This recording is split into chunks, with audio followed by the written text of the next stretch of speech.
I hardly know what to tell you about the next half hour, except that it has been reported as true by those to whom it happened.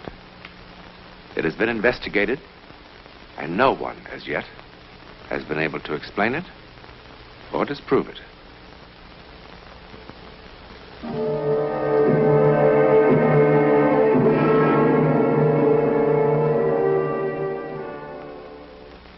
Only a very few moments ago, this was the scene of a tense human drama, played for very high stakes indeed. A man's life. A jury has just determined that Paul Marlin did not murder his wife. Thus, a sensational murder trial comes to an end. But sometimes, the end is also the beginning. Perhaps if Paul Marlin could have known what lay ahead, he would have preferred being found guilty.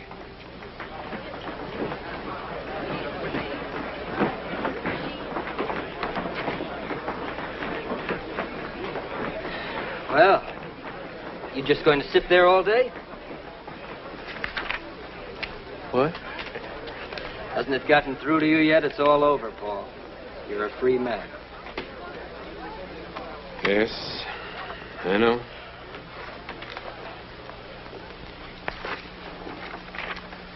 Such enthusiasm. It's not that I expect thanks, Paul. Nobody who charges the kind of fees I do should expect gratitude, too. But I had an idea that you might at least feel relieved. Dan, I'm sorry. I'm just so bone-tired I can hardly feel anything. I didn't even remember to thank you. No, I am relieved, and I'm very grateful, too. You were just wonderful. I'm lucky I had you for my attorney. It's easy to be marvelous when your client is innocent.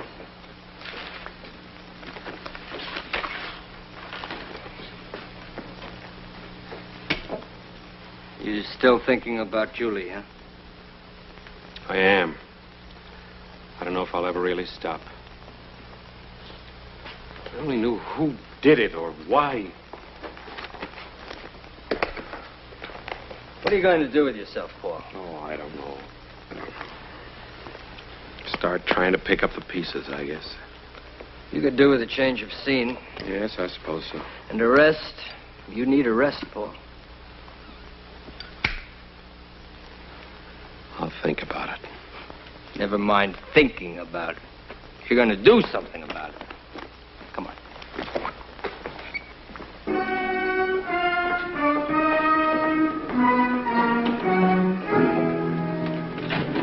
Hey, Marlin.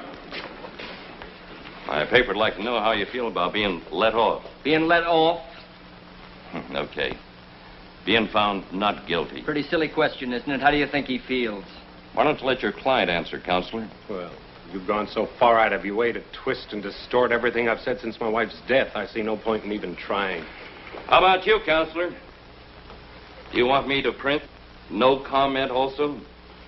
Or do you have anything to say about the very peculiar shortage of prosecution evidence and witnesses? Not even the district attorney can produce what doesn't exist, Ferris. Is that why the murdered woman's family wasn't even called to testify? Or did you and the DA decide they didn't belong at your private little trial? Now, look, Ferris. You know perfectly well I tried to reach a brother in New Zealand. Sure you did. Tried real hard. Yes, we did. But communications to the backcountry of New Zealand are practically non-existent. Uh-huh. Besides, it wouldn't have possibly contributed anything relevant. And you know that, of course, without even asking him. Look, Ferris, what are you trying to build? The trial's over. Your paper got a lot of circulation out of it. Now, why don't you find someone else to pick on? It's just that I believe, along with a lot of people in this town, that Marlin killed his wife in cold blood. Now, wait a minute, For Ferris. money. I'm getting sick and tired And it goes of for this. you to see him walking away scot-free. Now, look!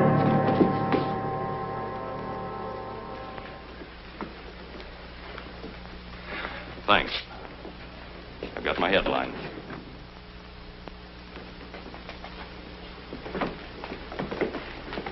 Paul, come on. I want to talk to you. I walked right into his trap. You know your nerves are on edge. All you needed was a push. Look, Dan. No, Now, I wait a want... minute, please. There's something I want to ask you. Now, the things he said about the trial, about the way it was handled. No. Now, you didn't... Paul, it's just as I told you. The DA's office jumped before they had anything much to go on. By the time they realized they had no real evidence against you, what with the papers beating the drums, getting people worked up, they were publicly committed. They had to go through the motions. All right, then why Ferris's personal vendetta with me? Now, he can't possibly believe that I killed Julie, can he? Oh, I doubt if he even cares, one way or the other. But he will go on needling you as long as it means good copy. And so will the rest of the press. Which is just what you want me to avoid. Mm-hmm. That's why all this talk about going away? Yes. You know, what Ferris said about some people in this town is true. People react emotionally, Paul. They react to cliches. Now, Julie was a lot older than you. You know that. She had a lot of money. And, well, people see too many plots in the movies. You know, they're affected by it. Now it'd be wise to give the town a chance to cool off. Yourself, you need a rest. And you can get a new perspective on things, come back with a fresh outlook. Is that my lawyer's advice? No. It's your friend's advice, Paul.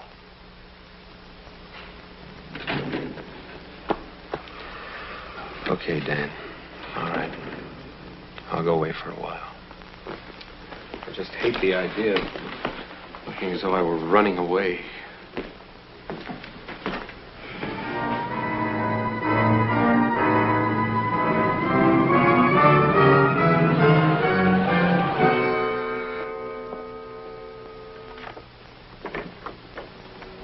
Mrs. Wyckoff? Yes, Hello. I'm Paul Marlin. I recognize you, Mr. Martin. The hotel phoned. All I have left is a third-floor rear. I'm sure that'll be quite fine, thank you. Well, it'll have to be. This is our season. Yes, so I understand. I'm sure you'll be quite comfortable. Guess I'm lucky to get anything at all.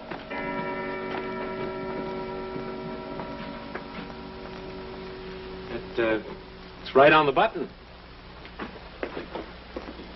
How long do you expect to stay, Mr. Marlin? Oh, I really had no plans. Would it matter to you? Not a bit.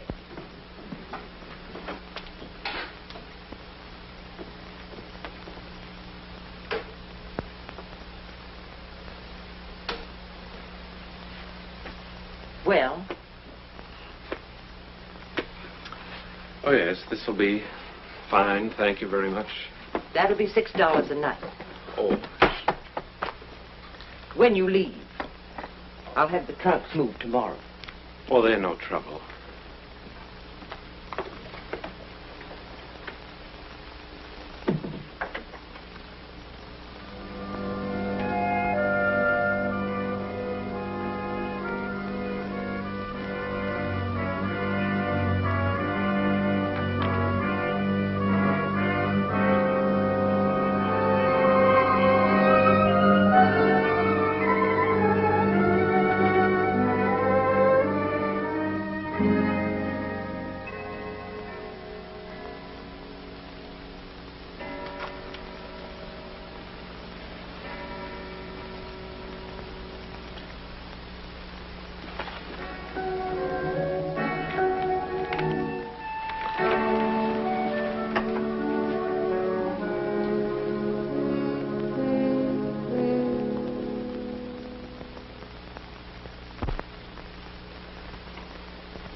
help you? Urban. Any particular? No, anything.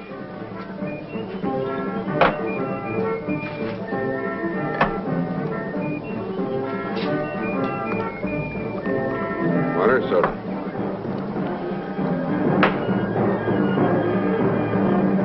Another, please, a double.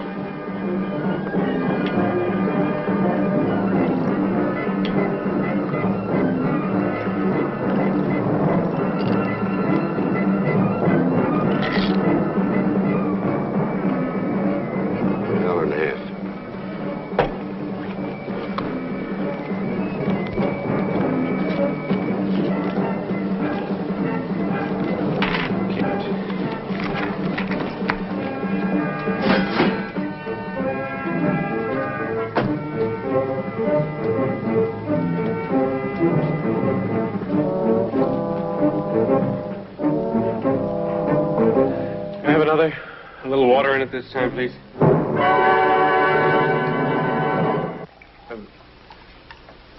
Bartender, tell me something. What do you think? What's your name? Joe. Tell me something. What do you think of people who see things that aren't there and hear things? They've had too much to drink. No, I mean, before they had too much. Before they've had even one drop. Too much imagination, I guess. That's it. Too much imagination. Too much imagination is a dangerous thing, you know? Like the man said. Now, that's a good mirror. That is a mirror that I approve of. Friendly, you know? You look at it, looks back at you. No tricks, just what's there. You know, Joe, I've got a mirror in my room. Very tricky mirror. Everything, the whole place is tricky. You can't trust it. I mean, sounds and things that aren't even there. The clock striking the wrong time. Dogs howling like they're supposed to do when somebody dies. Thunder, wind, and lightning after. And you know there was no thunder or lightning tonight. Man came in with a German Luger pistol, and he shot me. Sure. And I didn't even know him. I never saw him before in my life. And I was wide awake. I mean, it's not like a dream. I was wide awake.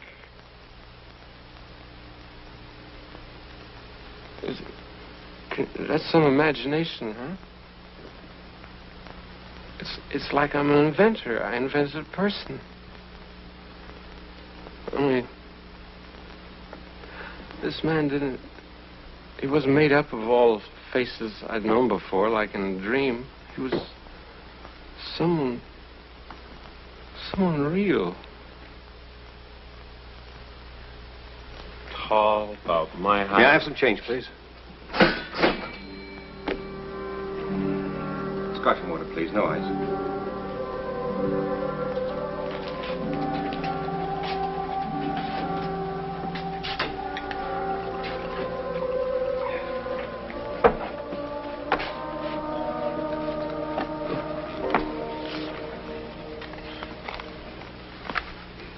What's this supposed to be? Pardon?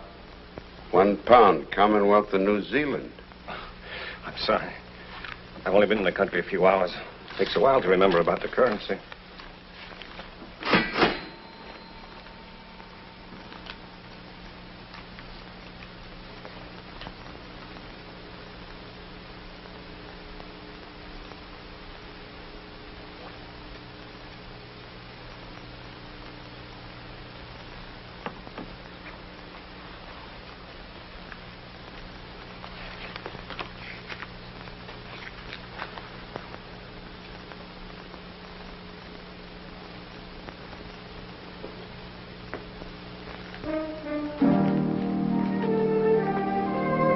I beg your pardon, but...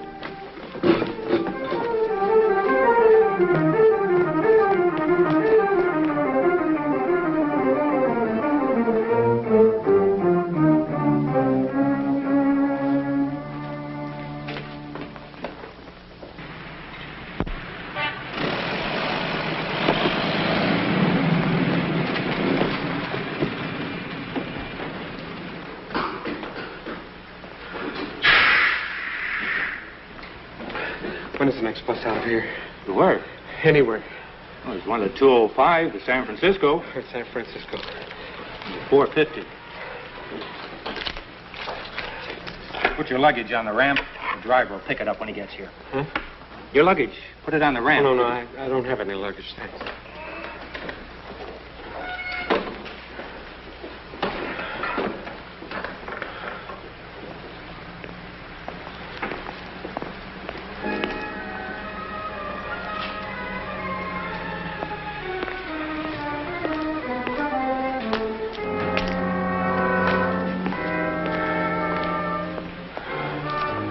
Paul? What do you want? I'm Roger Wiley. Roger Wiley, you are Paul Marlin, aren't you?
What is it?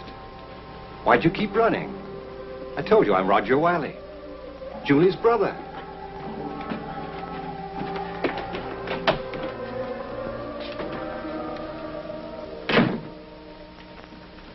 Aren't you well?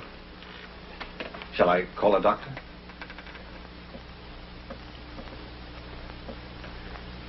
Well, the landlady said it'd be all right if I left my bags here while I went looking for you. I explained who I was. How did you find me? Your solicitor told me where you'd gone. I only landed in San Francisco this afternoon. Well, why did you come here? Julie's estate, for one thing. Then there's the matter of... The gun bother you? I always carry it with me. It's a good thing to have along when you're out on the range for weeks at a time. Are you sure that you're all right? No, I'm fine. I'm fine, really. Sorry, it's just nerves, that's all. Julie's death. A terrible trial. I'm sure the last month has been very unpleasant for you. It'd probably give anyone the shakes. I'll be all right in the morning. Why don't we meet then? Over breakfast, maybe. We can have a talk, huh? That's a good idea. But with the hotel full up, I hardly know where to look for a room at this hour. What I mean is... No, I thought perhaps I could flop in that chair for tonight. Oh. Yes, of course. Why not? Thanks.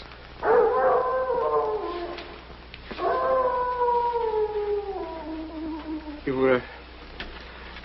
were saying there was another reason why you came? Oh, yes. I've been out on the range rounding up some beef for shipment. When I got back, I found this letter from Julie waiting for me, along with a notification from the court about the trial and all. Julie wrote this the day before she was killed.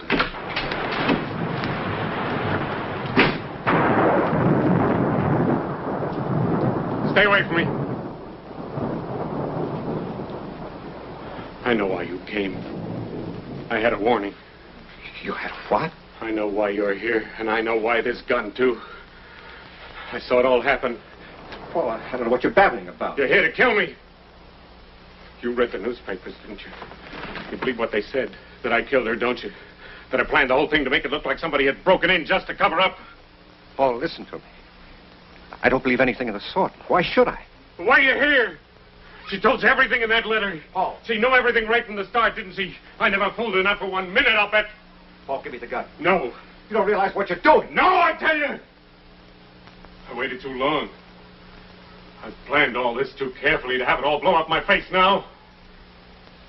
I am her heir! I am her sole heir! You killed her. Yes! Yes. You're not gonna take it away from me. Nobody's gonna cheat me of it now.